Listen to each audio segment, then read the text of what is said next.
오늘 매거진원 초대석에는 사상의학에 매료돼 한의학을 깊이 연구해온 박사님을 스튜디오에 모셨습니다. 최근 한국한의학연구원의 신임 원장으로 선임되신 김종렬 원장님이십니다.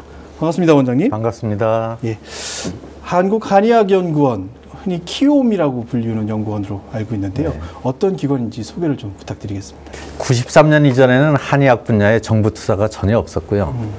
94년부터 한의학 정책국이 생기고 한의학법이 만들어지고 한국한의학연구원이 만들어져서 네. 정부가 한의학 발전에 이제 자원을 투입하기 시작했죠. 이제 그래서 24년 되었고 대덕연구단지에 네. 우리나라 전체 이제 대부분의 과학기술 연구기관이 있는 그곳에 정부 출연연구원이라는 위상입니다. 그러니까 출연이라는 것은 정부가 투자는 하지만은 네. 투자금 회수는 하지 않는 공익적 목적의 한의학 발전을 위한 연구원 이렇게 되겠습니다. 지금 한 예산은 600억이 넘고 인력은 한 300명 정도 되는 기관입니다. 정부에서 특별히 한의학의 연구 발전을, 그러니까 한의학의 발전을 위해서 국가의 예산을 투입해서 어떻게 보면 공익을 위해서 운영되는 연구 기관. 그렇습니다. 의학 연구는 뭐 전 세계적으로 잘 이루어지고 우리나라는 또 그 의학 연구를 조금 따라가기만 해도 좋은 의료가 되는데 한의학은 제대로 연구하는 나라가 별로 없거든요. 중국하고 한국 정도니까 정부가 이제 필요성을 있다고 생각한 것 같습니다. 특별히 이번에 연구원 원장님으로 선임되셨는데 24년 만에 처음으로 외부인이 아닌 내부에서 차근차근 일을 하시고 경험을 쌓으신 분이 원장님이 되셨습니다. 한국한의학연구원의 원장으로서의 역할, 임무 어떤 것들일까요? 저희 연구원이 초기에는 구성원들도 어리고 하다 보니까 이제 외부 교수님들이 많이 오셨고 이제 청년기잖아요. 24년이면. 네. 이제는 스스로 자기 방향을 찾아서 갈 때가 되었다. 그 일을 하라고 이제 처음 임무를 주신 것이 이제 저입니다. 그래서 막중하고 그래서 잭 웰치가 얘기했듯이 리더에게 제일 중요한 건 어디로 갈지 방향이죠. 지금 저희 연구원이 많은 연구를 했습니다. 실제로 논문도 많이 쓰고 특허도 많이 냈지만 국민들께서는 한의학연구원이 뭐 하는 기관인지, 그게 국립연구원인지도 모르는 분도 많고 전혀 체감이 안 와닿거든요. 그 책임이 저희한테 있다고 생각하죠. 그래서 실제로 국민 복원에 기여하는 그런 실질적인 연구를 하기 위해서 제가 방향을 잡고 경영계획서도 내고 우리 팀 내 연구원 내 구성원들도 설득하고 그게 제가 할 일이고 열심히 그러한 관점을 대화해서 일방적인 지시는 잘 안 되니까 같이 공감해서 나아갈 수 있게 하는 그런 역할이 저의 가장 중요한 역할이라고 생각합니다. 이 NST 한국 국가과학기술연구회에 소속된 25개의 연구원 가운데 하나로 알고 있고요. 그 가운데는 뭐 한국과학기술연구원, 키스트라고 불리는 것도 있고 한국항공우주연구원, 그리고 한국원자력연구원 등이 포함되어 있는 것으로 알고 있습니다. 이런 기관들은 자주 듣기는 했었습니다만 과연 어떻게 구성되어 있는지 또 어떤 역할을 하는지도 궁금한데요. 전 세계적으로도 우리나라 이 출연연구원 시스템은 상당히 유니크합니다. 대덕연구단지라는 도심에서 멀지 않은 곳에 그러나 완벽하게 연구원들만이 들어선 그런 단지를 가지고 있고 그 안에 정부로부터 수조의 연구원을 받는 연구원들이 일을 해왔는데요. 기여를 많이 했죠. 그동안 한국형 원자로 만들었고요. 지금 IT, 한국을 구현하는데 필수적인 기술, CDMA를 비롯해서 이런 거 다 한국전자통신연구원, 배터리에서 개발한 거거든요. 훌륭한 일을 많이 했는데 한의학연구원은 그 기관들보다 한 10년에서 15년 어립니다. 조금 시간이 조금 그래서 알려지기에는 아직 좀 시간이 부족하지 않았나. 여태까지 크느라고 정신이 없었고요. 이제 비로소 청년이 돼야 이제 자기 아이덴티티가 확고히 서기 시작하잖아요. 그래서 지금부터는 조금씩 알려지지 않을까 싶습니다. 그 25개 연구기관이 말하자면은 계열사고 저는 계열사 사장이고 저희 위에 이제 NST 국가과학기술연구회가 있어서 그 이사장님께서 저희 회장님이시죠. 그 모시고 따로따로 하는 게 아니고 때로는 서로 협력하고 예, 그렇게 해서 함께 국가 과학기술 발전을 위해서 노력하고 있습니다. 원장님께서는 서울대 공대를 나오시고 그리고는 한국과학기술원 카이스트에서 석사학위를 받으셨습니다. 토목학으로 과정을 밟으신 것으로 알고 있는데 그 이후에는 조금 다른 길을 선택하신 것으로 생각됩니다. 한의학을 연구하셨으니까요. 이런 과정에서 어떤 일들이 있었기에 이런 선택을 하셨는지 좀 궁금한데요. 저는 어려서부터 무엇을 배우는데 너무 흥미를 많이 느꼈습니다. 네. 뭐든지 배우는 거를 좋아해서 여러 가지에 관심을 가졌던 것 같아요. 네네. 초기에는 수학을 너무 좋아서 이공계를 갔었고요. 네네. 건축을 선택을 한 거는 이제 독립적으로 할 수 있는 건축 설계사라는 일을 해보고 싶어서 갔는데 제가 제일 재능이 없는 게 미술 쪽입니다. 아, 예. 그래서 수학을 이용하는 이제 구조 계산, 건물이 무너지지 않게 하는 공부를 깊이 하기 위해서 카이스트 토목공학과로 진학을 했고 거기를 졸업하고는 건설기술연구원이라고 네. 좀 전에 말씀드린 25개 정부 출연 연구원 중에 하나입니다. 네네네. 그때 이미 이제 거기를 들어가서 연구를 했죠. 네네. 그 연구도 재미있었고 네. 제가 만든 프로그램을 많은 분들이 쓰고 재미있었는데 이제 더 재밌는 게 생긴 거죠. 아, 네. 제 지적 호기심을 더 강하게 당기는 네네. 사상의학을 알게 됐는데 그때 제가 한참 축구, 테니스 이런 거에 빠져 있을 때입니다. 네네. 그래서 축구를 하다가 어느 날 발목이 삐었는데 네. 그거를 침을 맞으면 좋다 해가지고서는 침 맞으러 한의원에 갔다가 침 맞는 사이에 보니까 사상의학 태음인 소민이게 쓰여져 있더라고요. 네. 그래서 저보다 한 살 많은 한의사였어요. 그래서 둘이서 친구처럼 저게 뭐냐 얘기를 하다가 제가 지금으로 말하면은 과민성 대장 증상이라는 아주 심한 설사병을 네네. 한 살부터 태어나서부터 26살까지 그것 때문에 심하게 고생을 했었는데 네. 이 양반이 그거를 제 체질은 무슨 체질이니 이런 원리를 이렇게 치료하면 된다. 치료받겠습니다. 네. 한 2달 만에 깨끗이 낫게 해주셨어요. 아, 그래요? 예.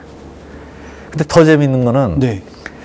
그 약을 쓰는 원리를 얘기를 하면서 사람의 마음이 한쪽으로 기울어져 있고 그래서 체질이 형성되고 그래서 잘생기는 병이 있고 이런 지금으로 말하면은 네. 철학과 과학의 의학의 융합인 거죠.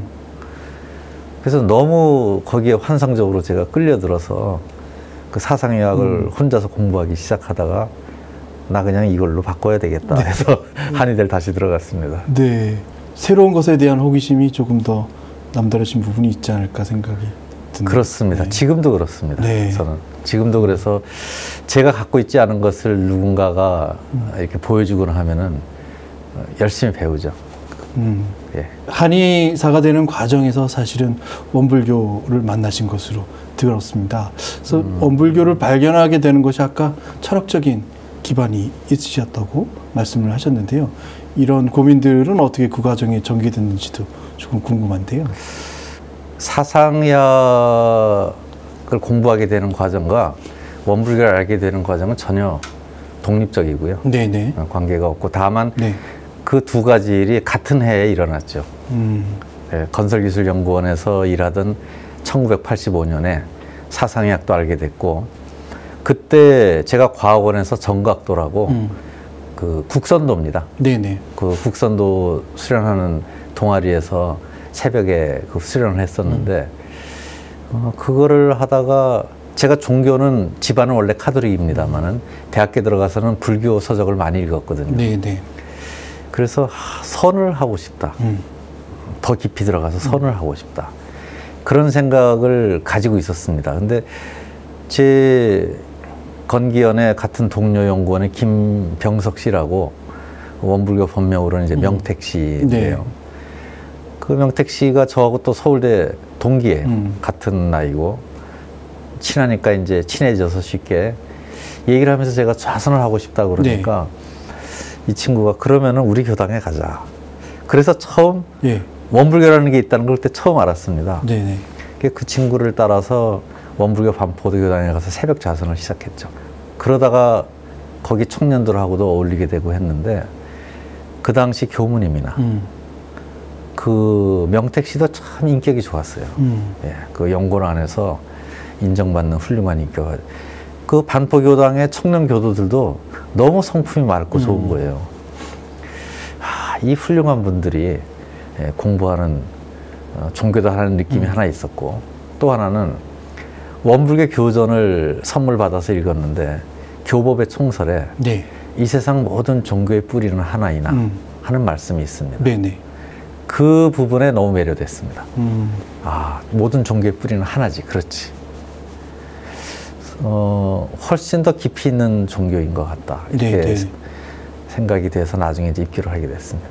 어떻게 보면 종교와 과학적인 사고가 이렇게 병행될 수 없거나 섞일 수 없다고 생각하는 사람들이 꽤 많은 것 그렇죠. 같습니다. 네.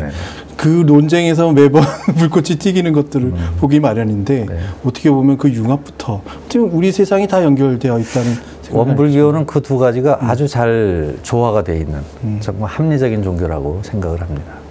이렇게 원불교도 만나셨고 그리고 나서는 한의학을 연마하시면서 한 번은 병원을 열겠다고 생각도 하실 법한데 오히려 연구원을 선택하시고 지금까지도 연구에 매진하고 계신데. 그랬었죠. 네. 저는 산을 좋아했기 때문에 설악산 가까운 곳에 가서 한의원을 열려고 구체적으로 생각까지 했었는데 그 당시 익산에 계셨던 제 스승님을 만나서 그 스승님 옆에 가서 내가 공부를 하고 싶다는 생각에 원광대학교 앞에 있는 익산 원광한의원에서 근무를 하게 됐었고 네.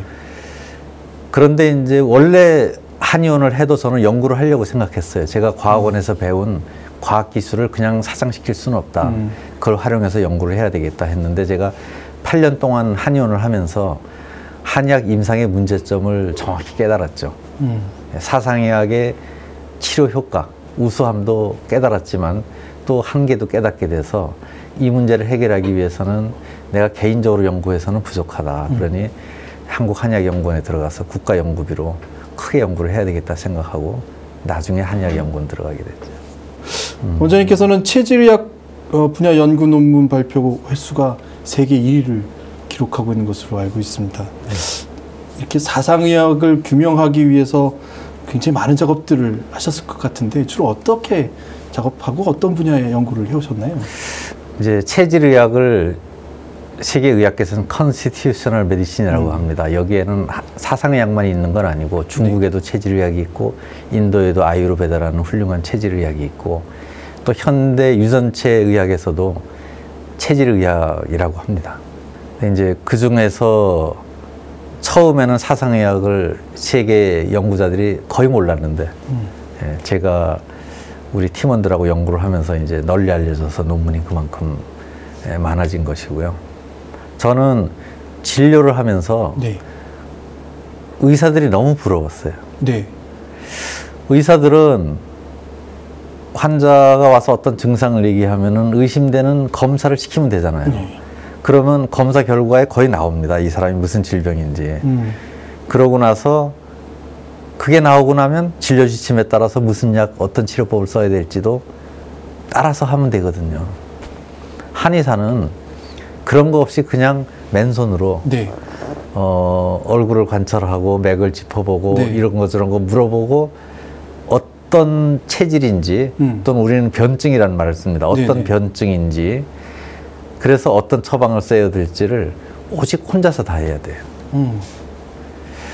뭐 아주 뛰어난 명의는 가능하겠습니다만은 그 대다수 한의사는 어려운 일이기도 하고 또 한의사마다 그러다 보니 진단 결과가 다릅니다. 네. 왜 여러 군데 다녀보면 체질이 다 다르게 나오잖아요. 네네네. 그래서 우리도 과학의 도움을 받아서 진단기기를 통해서 좀 표준화된, 정량화된 이런 데이터를 놓고 진료를 했으면 좋겠다. 그래서 그 연구부터 했습니다. 네. 진단 과학화 연구죠. 그래서 그 연구를 한 10년 하면서 성과를 내었고 그 기술을 회사에 기술 이전을 해서 네네. 이제 올해 봄쯤에는 진단기기가 병의원에 공급이 됩니다. 네, 네. 네. 그 연구를 한 다음에는 이제 그러한 객관적인 진단 도구가 상업화되기 전에 이제 우리 연구자끼리는 공유했기 때문에 네. 그것을 큰 병원에 있는 의사들하고도 공유하고 한방병원 한의사들하고도 공유를 해서 그러면은 체질에 따라서 어떤 차이가 있느냐, 체질별로 잘 걸리는 질병이 무엇인지에 대한 논문을 썼죠. 네네. 그리고 그러기 위해서는 어떤 생리적 특성이 다르냐, 또는 그래서 유전체는 어떻게 다르냐, 뭐 이런 다양한 논문들을 과학적으로 쓰다 보니까 그렇게 많이 써셨습니다. 그 말씀 제가 조금 넘겨볼 수 있을까 생각이 드는데요. 네. 제가 드라마에서 본 말이 관형찰색하고 아까 말씀하신 진맥을 하고 이런 말들인데 네.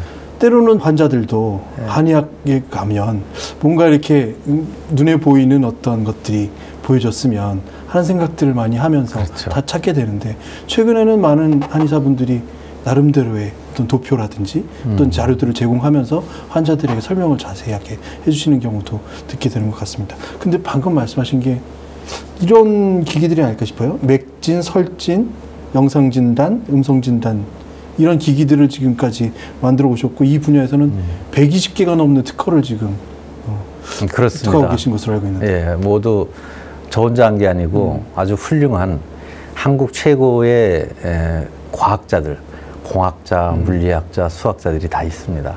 같이 해낸 성과들이고요. 관형찰색 이걸 이제 쉽게 말씀을 드리면은 네.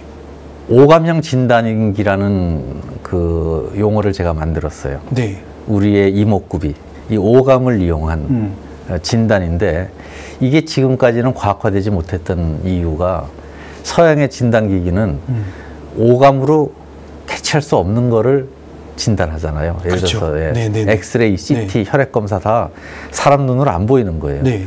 그런데 우리는 이렇게 얼굴을 보면 형태도 알 수 있고 색깔도 알 수 있는데 그런데 그 색깔을 붉다면 어느 정도 붉은지에 대해서는 전혀 정량적인 결과 없이 네. 붉어 그러고 진찰을 하잖아요. 그래서 이제 이 부분을 제가 오감형 진단기가 필요하다. 왜냐하면은 정량화하고 정량화해야 객관화하고 표준화할 수 있으니까 예. 이 부분 연구를 만들었고 여기에 대해서 관심을 실은 저희보다 늦게 가진 데가 있습니다. 네.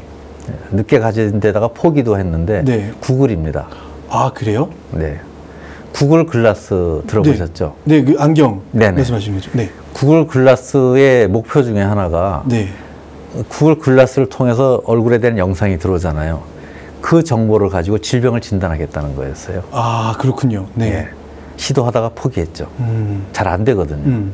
그걸 질병하고 매치시키는 건 어려울 거라고 생각합니다. 그렇지만은 한의학적으로는 그 사람의 체질 변증, 몸에 얼마나 열이 많고 몸이 얼마나 차냐에 얼굴 색깔에 중요한 영향을 미친다는 논문을 저희 팀이 이미 썼습니다. 네, 네. 그리고 그 붉은 정도가 얼마일 때부터 위험하다. 그리고 예전엔 누른색이었는데 좀 더 붉게 넘어가면 색상이 네. 그러면 몸에 어떤 변화가 생긴다라는 한의학적 데이터를 저희는 가지고 있고 네, 네. 그걸 정량해서 만들어낸 것이거든요. 그러니까 그런 점에서 본다면은 저희 연구팀이 구글의 미래가 되는 것이죠. 저는 이것을 활용해서 이러한 지식은 앞으로 우리나라의 한의학과 서양의학에 같이 쓸 수 있을 거라고 생각합니다. 그래서 그러한 융합이 된 새로운 미래의학을 만들어 나갔으면 하죠. 원장님께서 영국, 미국, 일본, 중국, 베트남 수도 없이 다니시면서 국제 공동 연구를 주관하시면서 아마 방금 말씀하신 것들을 자세하게 바라보면서 수도하시지 않을까 싶은 생각이 듭니다. 환자의 입장에서는 한의학이라는 분야와 서양의학이라는 분야가 전혀 다른 분야로 느껴지고 또 다른 어떤 의료 행위로 생각이 되는 경우가 많거든요. 근데 어찌 보면 이제 과학기술과 우리 철학이 발전하는 것에 융합점이 가까이 와 있는 것이 아닐까. 그래서 요즘에 공동연구 혹은 공동으로 하시는 작업들이 좀 더 많지 않을까 생각도 드는데요. 네. 한의학과 서양의학이 치료하는 방법은 다르지만은 치료 대상은 똑같은 사람의 몸이거든요. 언젠가는 만나고 그 기법이 서로 융합이 될 수 있다고 생각을 하고요. 특히 제가 개인적으로 경험한 면으로도 암 같은 것을 치료하는데 그 이기적인 세포를 일단 공격하는 데는 서양의학의 항암요법이 빠르고 좋고요. 그러나 그걸로 인해서 깨지는 우리 몸의 면역력을 회복하는 데는 한약이 꼭 필요합니다. 그래서 네. 같이 쓰면은 치료가 잘 되거든요. 그런 근거를 우리는 많이 가지고 있습니다. 그런 점에서 이제 같이 발전을 해야지 되는데, 그 세계 대체의학회가 있습니다. 거기에 많은 의사들이 있습니다. 네. 우리나라나 중국 외에는 다 의사들이 이 전통의학을 하거든요. 우리나라의 의사들보다 대화가 더 편해요. 그래서 이제 그쪽하고 협력을 해가지고, 예를 들면은 제가 일본인 체질 데이터, 백인 체질 데이터, 베트남인 체질 데이터를 다 모아서 지금 네. 연구를 해서 논문을 쓰고 있었거든요. 네네. 예. 그렇게 해서 한국의 체질의학이 전 세계인에게 쓰여질 수 있는 기반을 만들기도 하고, 또는 저희 연구원에서는 이제 하버드 의학 연구팀하고 협력을 해가지고 어떤 통증에 침을 놓으니까 통증이 줄어드는데 그때 뇌 변화가 어떻게 이루어진다. 그거를 논문을 최근에 쓰기도 했습니다. 그래서 그러한 연구를 하는 데는 꼭 우리나라 외국을 가릴 필요 없고, 예, 오히려 그렇게 협력하는 것이 더 인류를 위해서 빠른 발전을 가져오는 것 같아요. 외국에서 사상의학을 도입, 말하자면 접목해서 그분들을 진단해 본다라는 것은 아, 보편타당하구나라는 어떤 확신을 더 갖게 하는 그런 일이 아닐까 생각도 드는군요. 그렇습니다. 네. 이미 미국인이 네. 현지 미국인이 사상의학에 대한 책을 써내고 제 공동 연구자입니다. 그분이. 네. 그리고 사상의학만으로 진료를 하는 분이 있습니다. 한의학에 대한 어떤 시각은 한의학을 아주 맹신하거나 혹은 한의학을 아예 무시하거나 하는 것들이 과거에부터 계속 쌓여오는 또 환자들의 의식이 아닐까 생각이 조금 듭니다. 네. 근데 최근 들어서는 이것이 조금씩 바뀌어가는 것 같습니다. 충분히 병진될 수도 있고, 네. 아, 이 분야, 아까 말씀하신 성인병이라든지 혹은 신경계통의 질환은 한의학이 훨씬 더 효율적일 수 있다, 효과가 더 좋을 수 있다는 생각들도 갖는 것 같고요. 네. 앞으로 미래 시대는 흔히 4차 산업혁명 시대라고 일컬어진 이 시대가 과연 어떤 의학의 세계를 우리에게 전해줄 것인가, 그런 미래 예측 같은 것을 해볼 수도 있지 않을까 싶은데요. 원장님께서 네. 생각하시는 미래의 의학은 어떤 것일까요? 저는 맹신이나 무조건적인 배척이 거의 비슷한 태도 같아요. 둘 다 위험하죠. 한의학은 한의학이 가지고 있는 가치가 높은 안목이 분명히 있습니다만은 지금 이 시대에 발달한 과학기술을 도입해서 나쁠 것이 전혀 없죠. 사실은 그런 과학기술을 도입하지 않았기 때문에 부족한 부분이 많이 있어요. 그래서 그런 것을 채워서 발전하는 것이 마땅한 일이고, 그런 점에서 지금 4차 산업시대에 저희 의학계의 가장 큰 충격은 인공지능 의사, 네. 닥터 왓슨인데 네. 저는 이번에 제 연구원 경영계획서를 준비하면서 우리 연구원은 10년, 20년 후 예방의학 성능에 특히 강한 인공지능 한의사를 만들겠다. 다만 네. 이 일을 한약연구원 혼자서는 하기 어려우니 여러 가지 정보, 전자통신, 기계, 생명 관련 연구원들이 같이 힘을 보태달라. 우리 공동 팀워크를 만들어서 그걸 한번 만들어보자. 네네. 이렇게 제안을 하고 있죠. 예방의학이라고 방금 말씀하셨는데요. 제가 어떤 영상에서 뵈니까 원장님께서 커피를 매우 좋아하시는데 홍삼을 같이 섞어서 드시는 것을 본 적이 있거든요. 이런 것들을 우리가 흔히 말하는 대로 내 몸에 맞는 어떤 것들을 하는, 평상시부터 충분히 피해갈 것을 피해가고 좋은 것을 더 찾아가는 네. 이런 노력들로 생각하는데 이런 것들이 맞는 것입니까? 아, 이게 중요합니다. 네, 네. 제 비밀 레시피를 알려드리면 네, 네. 저는 오후에 커피를 마시면 잠자는데 네. 지장이 있어서 네. 특별히 이런 중요한 촬영이 있는 경우 외에는 커피를 안 마시고요. 네, 네. 아침에 한 잔을 꼭 마시는데 커피만 마시지 않고 그 커피만 있는 봉지 있잖아요. 네, 네, 네.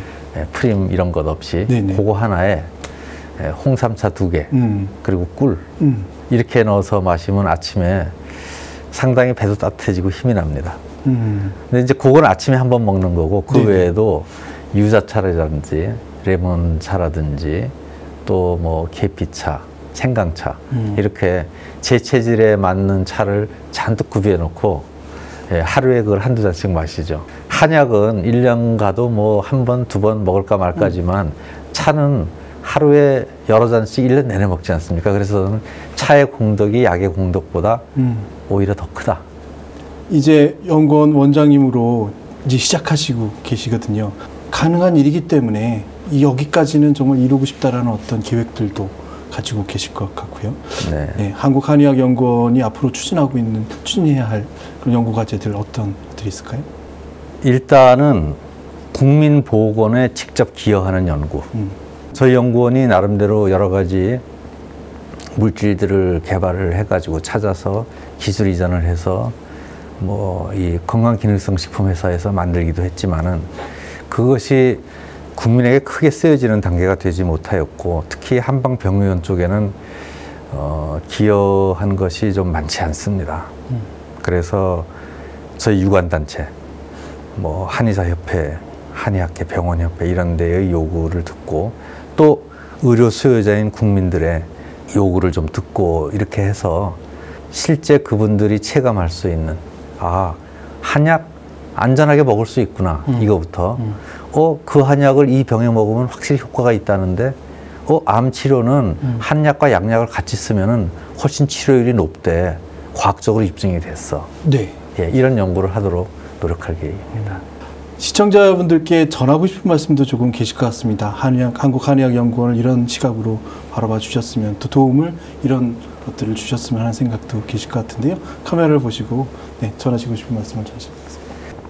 제가 원장이 되고 나서 정말 많은 축하를 받으면서 제가 이렇게 많은 좋은 인연들을 맺고 있었나 하는 생각에 깊이 감사를 올렸습니다. 제가 열심히 공부하고 연구를 하는 동안에 제 옆에서 힘들어했던, 그렇지만 언제나 사랑으로 지켜봐줬던 저희 아내와 저희 아이들, 부모님, 가족들, 그리고 저에게 지혜 등불을 늘 밝게 비춰주신 저희 스승님, 법동지님들, 그리고 제가 사회에서 맺은 많은 선연들, 나아가서 이렇게 점점 더 사회가 밝아지고 있는 이런 시대적 흐름이 아니었으면은 또 제가 원장으로 선임이 안 됐을 수도 있겠습니다. 그래서 그런 모든 은혜에 보답하는 마음으로 국민보건에 구체적으로 기여하는 연구원이 될 수 있도록 노력하겠습니다. 감사합니다. 방금 말씀을 들으면서 24년 동안을 끊임없이 연구하시면서 한 발자국 한 발자국 내딛으신 이 걸음들이 이젠 정말 물을 만날 시기가 되지 않았을까. 그리고 방금 말씀하신 진단체계의 장비들도 저희 눈앞에 선보이는 시기가 곧 올 것 같고요. 네. 한의학을 바라보는 많은 분들의 시각이 물론 바뀔 거고, 그리고 도움을 정말 요청하고 도움받고, 그리고 스스로 예방할 수 있는 자기 힘을 기르는 그런 시대를 맞지 않을까. 그런 시대에 앞서주시는 원장님이 되실 거라고 저는 생각합니다. 오늘 말씀 감사합니다. 감사합니다.